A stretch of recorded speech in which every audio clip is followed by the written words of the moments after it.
out how Michigan small businesses have been doing, I went to TechTown, a Wayne State nonprofit that has helped more than 6,000 entrepreneurs raise more than $400 million to start and grow their entrepreneurial ventures over the last 20 years. There, I sat down with Ned Staebler, Vice President for Economic Development at Wayne State University and President and CEO of TechTown Detroit. If we were going to take the temperature of the overall health of small businesses, where would you start? There's a couple of ways to do it. The first is the anecdotal evidence, right? So I look at the number of folks coming in through our doors and what I'm hearing from our clients. So last year we worked with more than 1,000 entrepreneurs, helping them raise $23 million. They started 25 new businesses last year alone. And really importantly, it's really representative of the city of Detroit. So 82% of them were entrepreneurs of color, 65% were specifically Black, 66% were women, 11% were immigrants. So we really are making sure that a representative set of Detroiters are getting served. And we're seeing more of that as we come out of the recession. But if you want to look at data, which I'm a huge fan of, I think it's always important to get past the anecdote. Detroit Future City does a really great report on the state of small business in Southeast Michigan. The think tank and policy advocate Detroit Future City released a report looking at challenges and goals for small and micro businesses in the Detroit region. The report says 37% of the 1,235 respondents' businesses are 1 to 3 years old. We're seeing people coming out of the recession, the pandemic, and starting new businesses. They're also really small. So again, you're seeing about 85% of businesses being less than $50,000 in revenue.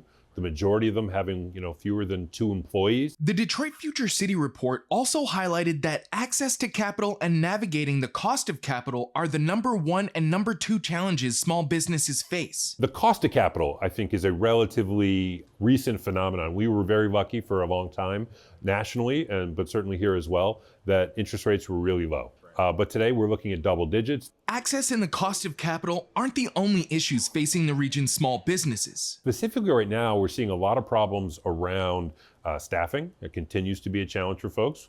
The cost of staffing and wages has gone way up, which in some ways is a really good thing. And in other ways, it shrinks margins and causes problems for folks. Do we still have enough small businesses and entrepreneurs and people taking that pathway in the region? I mean, yes and no.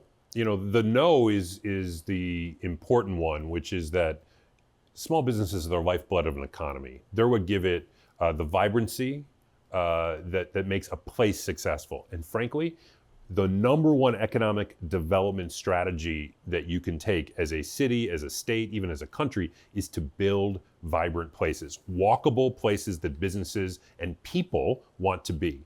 Businesses don't follow money anymore. Businesses follow people. They follow talent. Because they need those folks as employees and customers. When it comes to placemaking, which is the development of public and private amenities like public parks, retail shops, and recreation options for local communities, the challenge is what comes first, the people or the place? There is chicken or egg, because you can go and start up a whole bunch of businesses someplace, but if there are no customers for it. Right. So it's a yes and approach. You got to do the things that attract the people, and you got to do things that provide support for businesses, and you got to try to lift both of those up. So people are looking for cultural amenities, they're looking for outdoor amenities like parks and public spaces, they're looking for transit, and they're looking for transit. Did I mention transit? They're looking for those kinds of things. What places are you aware of that are doing a better job than we are? Ooh, a better job. That's a tough question, because we go to the national conferences with our peers to talk about who's doing what, who's got a food incubator in Nashville, or who's doing really good retail incubation in New Orleans. I'll tell you, there's no place doing a better job of it than us. And I don't mean to sound arrogant about that.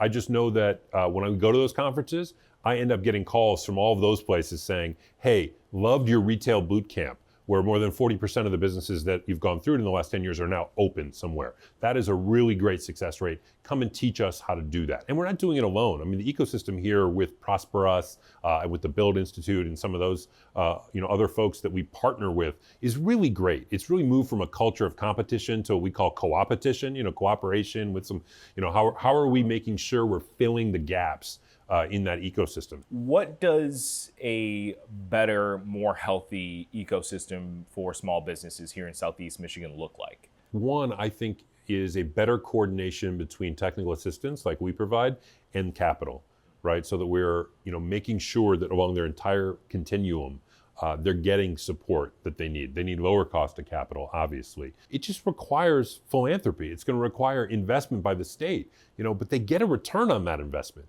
When you walk up and down the streets and you see businesses filled with people and storefronts filled with businesses, it makes Detroit the kind of place that people around the country are talking about. Hey, I've heard it's cool. Let's go back there and check it out. But it's not easy and it's not free. Like, that requires an investment on the part of the city and on the part of the state to continue that momentum that we have. Watch One Detroit, Thursday at 7:30 p.m.